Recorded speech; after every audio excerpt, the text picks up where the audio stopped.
It's Kit Crysdale here from Lakeview Aquatic Consultants. Welcome back to the Aquatic Industry Insider.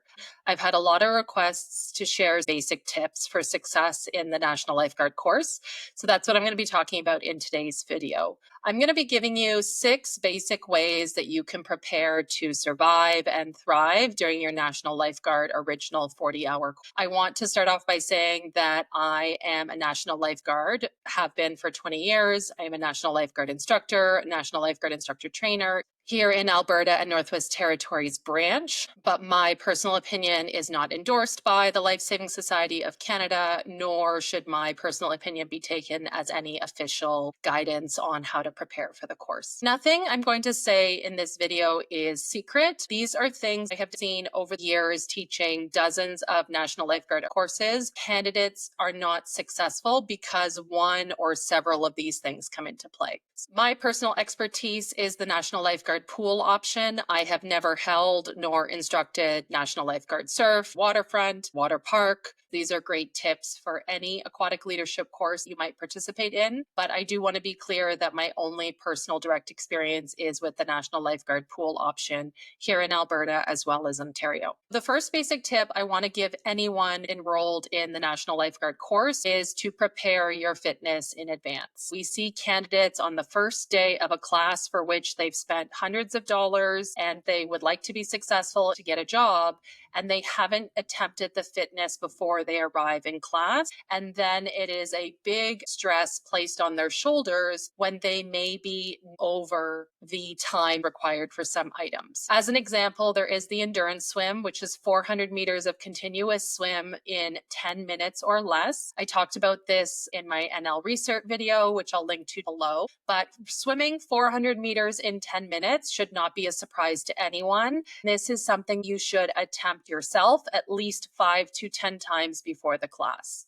A lot of National Lifeguard candidates come to the NL and have not even attempted the endurance swim on their own time. Coming out of Bronze Cross, you should know what that NL endurance time is. You can ask your Bronze Cross, your assistant lifeguard instructor. You can ask your friends who are lifeguards. You can ask at the pool where you register for your NL. This may seem like a very obvious tip, but I consistently see as an NLI that people come to the lifeguard class without having attempted the endurance swim and they don't know their baseline. If you are not successful in your first attempt at that fitness item in the National Lifeguard class, you may have to come in early, stay late, swim on lunch hour, or on a transition from classroom to pool deck.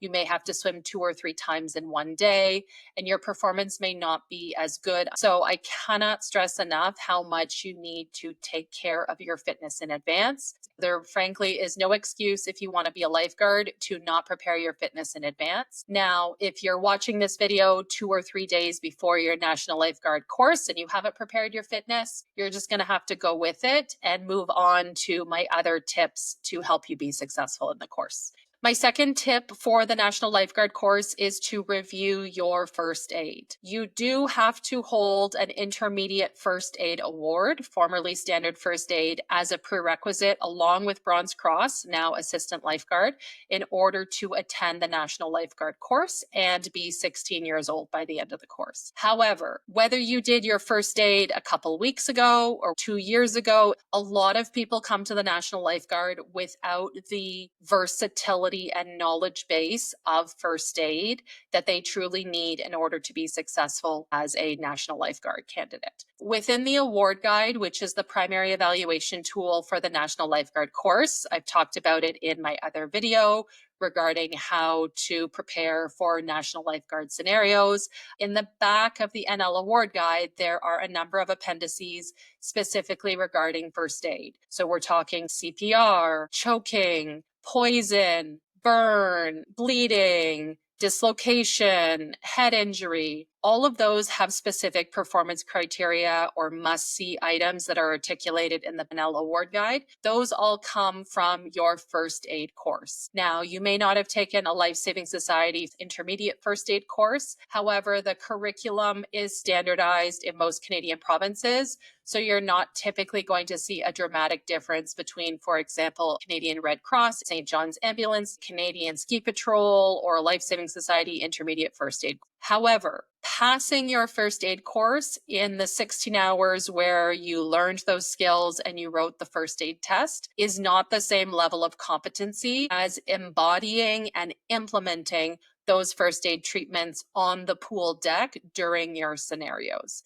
You may have done just fine in your intermediate first aid course, but the attention to detail in the scenarios that we expect as NLIs evaluating NL candidates is quite different. So one of my tips for you to prepare in advance for your NL course is to go back and review your first aid manual and learn those details. For example, retrieving a drowning victim who is vital signs absence, no breathing, no pulse. We start with ventilations. We start with breaths if they were submerged in water or we know they were drowning, as compared to a land rescue where somebody doesn't have a pulse. We start with compressions. That might seem like a small detail. What does it matter? But that is part of the must-sees for a submerged victim recovery within the National Lifeguard Award. The same way with heart attack or angina, there is a requirement to ask if the victim has a medical history, medication such as nitroglycerin or ASA, aspirin. Those are specific items. As a good Samaritan out in the world, assisting in a first aid emergency may not be that important. But when we're talking about becoming a national lifeguard as an occupational requirement, you need to be competent and capable with your first aid criteria. No different from something like poison. One of the frequent mistakes I see as an NLI evaluating NL candidates, there is frequently a desire to encourage vomiting or to drink water without establishing what the chemical is that the victim was poisoned by. The must-see criteria clearly say attempt to identify the substance on which the victim was poisoned and contact poison control or refer to safety data sheets. People get into the National Lifeguard course and start realizing they need to study first aid, but it's creating additional burden on yourself to have to go home in the evening and study first aid. When you're already tired from a long day of training, it's much harder for your brain to internalize something that would be very, very quick to learn over a much longer period of time. If you had 30 days before your National Lifeguard course, it would be very easy to pick 1 or 2 medical conditions per day and really beef up on signs and symptoms, treatments, as well as general victim care in terms of sample. What kinds of questions will you ask a victim? Remembering how to do your head to toe survey, ABC checks, as well as CPR. What are we doing for CPR with an obese person, pregnant person, AED pad placement on a child versus an infant versus an adult? What if there's a pacemaker? You may be great as a National Lifeguard candidate in terms of signaling, entry to the pool, approach, victim carry, removal, and then bomb the scenario. You don't remember your treatment. Have a conversation with a victim in terms of introducing yourself, the 5 W's.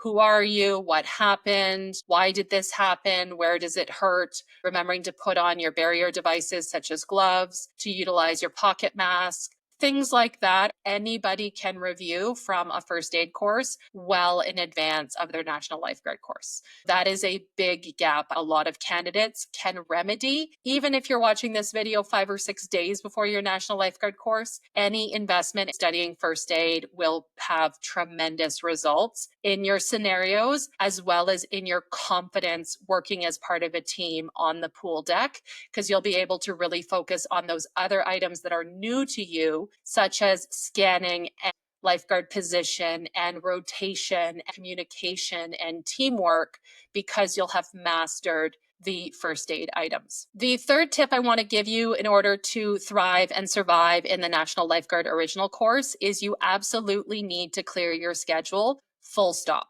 I have witnessed a lot of candidates over the years come into class and they are absolutely exhausted because of commitments outside of the NL course that they either couldn't get out of or didn't get out of, and it really impinges on their ability to rest, sleep, and prepare. If, for example, your National Lifeguard class is taking place from Monday to Friday, you need to be clearing your schedule in the mornings and the evenings from Sunday afternoon until Friday night. You cannot have any family dinners, sports or hobby clubs, special meetups with friends. I have consistently seen candidates come into class the next day and they are really at a disadvantage for that time that they personally should have had to rest. The feedback sometimes from young people is, well, I shouldn't be this tired. But usually, when you leave a national lifeguard class, if it runs, for example, 9 a.m. to 5 p.m., if you drive home or you get picked up and you have an early dinner, it is very common for candidates to fall asleep watching TV or to go to bed very, very early in the evening at 7 or 8 o'clock and to need a full 8 or 10 hours of sleep to get up the next morning and have a proper breakfast before class the next day. That is something I will consistently say to candidates as well. You need to get up early and have a proper breakfast, even if you are not a breakfast person. This leads into one of my other strategies for surviving and thriving the course. You are going to need a lot more calories in your day than you would expect, at least 1,000 to 1,500 extra calories per day. We're talking an extra meal and an extra 2 snacks. This is not the time to watch your diet. This is not the time to bring a salad for lunch. It is a lot of calories and a lot of effort to take the National Lifeguard class. You are going to be in the classrooms for part of the time, but we are also in the pool for at least 20 plus hours out of a 40-hour class. That is going to involve physical items like the endurance swim, sprint challenge, tow and carry, brick, as well as practicing your rescues, removals. It's very common for me as an instructor during a national lifeguard class to get 15 or 20,000 steps in just in my demonstrations and facilitation. And that's totally different from a candidate who is swimming and participating and practicing. So all of this is a long way of saying you need to get up in the morning, have a proper breakfast. That may mean getting up at 7, eating, going back to bed until you leave the house at 8:30 for a 9 o'clock class. You need to bring lots of extra snacks. I'm not just talking about an apple or a piece of fruit, but starchy, carb heavy, protein based snacks that are going to keep you full and nourished. You're going to need a mid morning snack, maybe a banana and some peanut butter, or a protein bar and an apple, cheese and sausage and crackers. For lunch, you're going to need a substantial lunch, usually something heavier like noodles or casserole or a full sub sandwich or fast food. You need those calories for the afternoon. One of the other things that people don't realize is when you're cold in the swimming pool, standing around watching an instructor demonstrate or practicing skills, your body is trying to heat itself and you're burning more calories. So it is very common by mid-afternoon, candidates who have not brought enough food are starving and cranky. We're going to always recommend in the NL course a mid-afternoon snack, especially if we're going back in the pool. I'm going to suggest something rich like a brownie, cupcake, protein bar, smoothie, donut. And then at the end of the day, if we're finishing class at 5 o'clock, it is very common for candidates to need another snack to get them out the door and home for dinner. Having these extra meals and snacks, as well as electrolyte or hydration powder, is going to be very important. A lot of National Lifeguard candidates forget to drink because we're in the pool. Even if you have your water bottle on the side of the deck, between the humidity of the pool, your body being in the water, the dehydration and calorie deficit is a huge, huge problem. People are unprepared and their brain has a hard time functioning.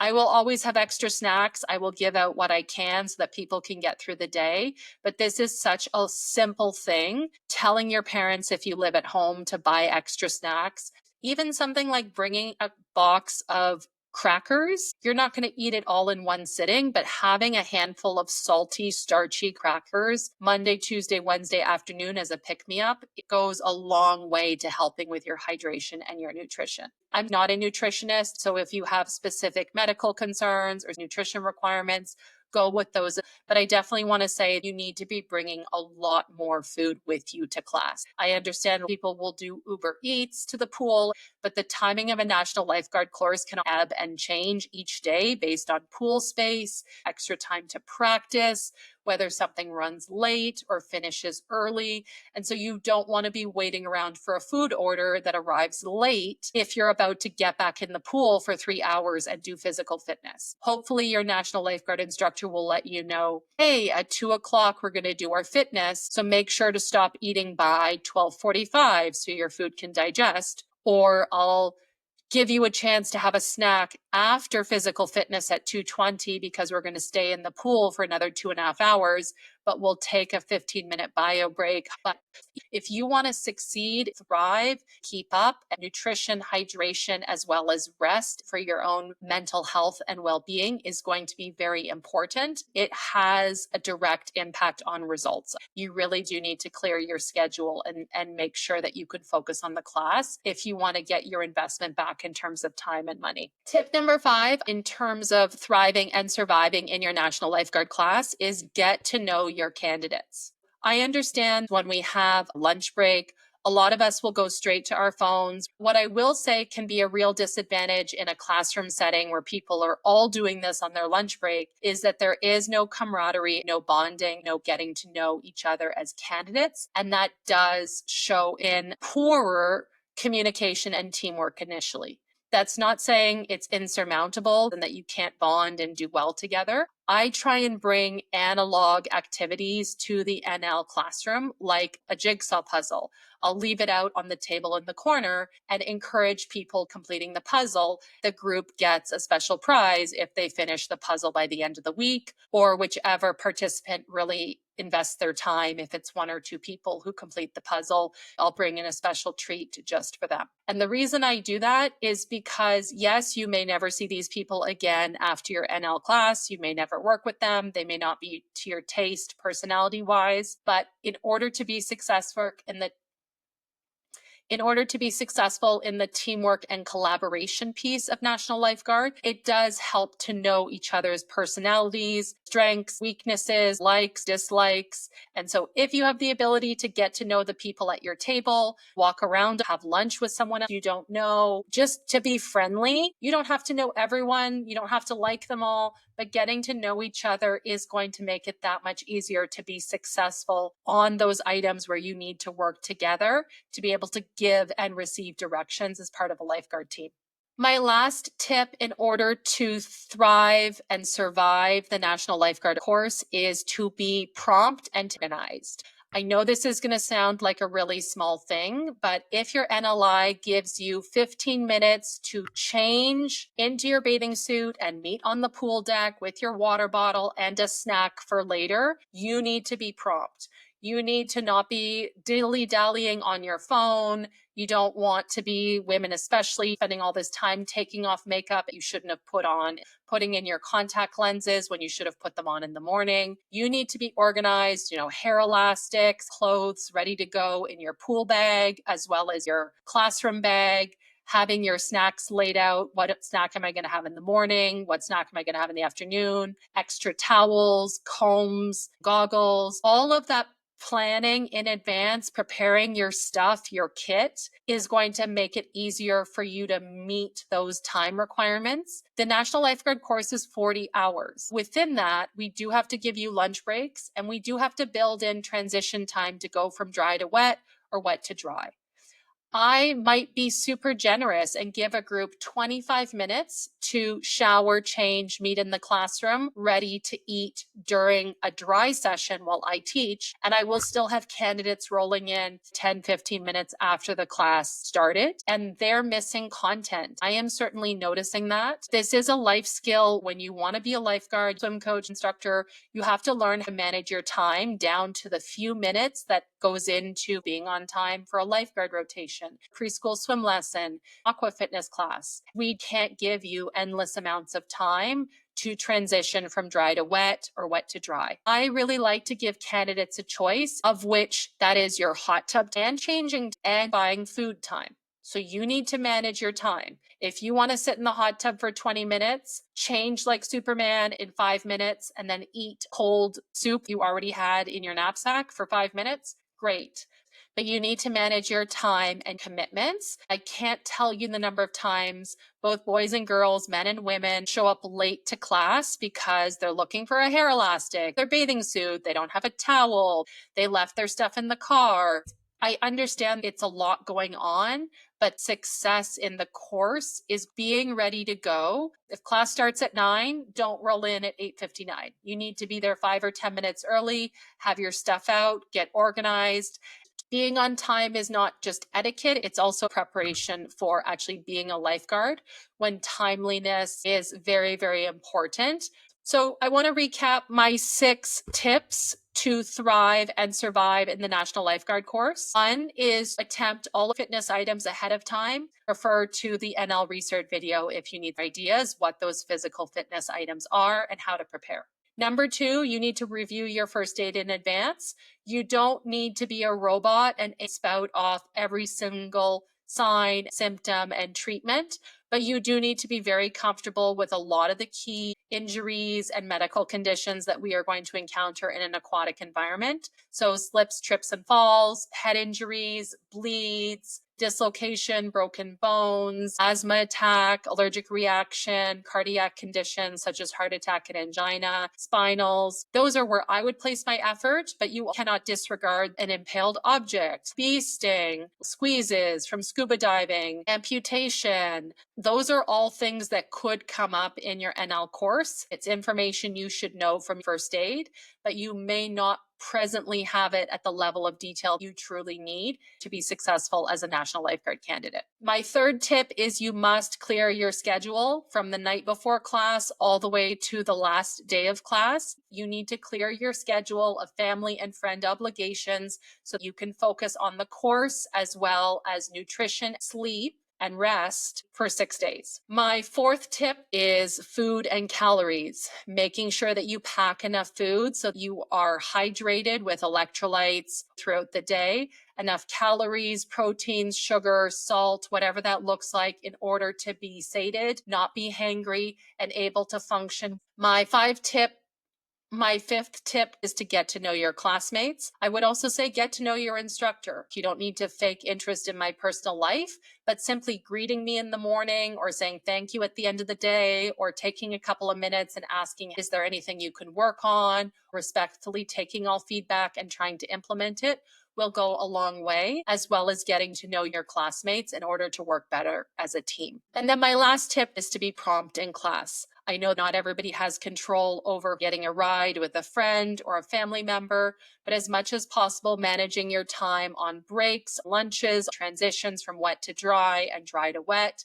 being prepared, doing assignments, organizing your kit, like your pool bag, classroom bag, snacks, having your alert guide, notes, any worksheets, a pen and paper. All of those things contribute to you feeling more confident because you are better prepared. Those are my tips for surviving and thriving the National Lifeguard course, the 40-hour pool option. Let me know in the comments below what things helped you to be successful, either as an NLI running the class, as an NL candidate participating in the class. Is there anything I missed? Thanks so much for being here, and I'll catch you in the next video.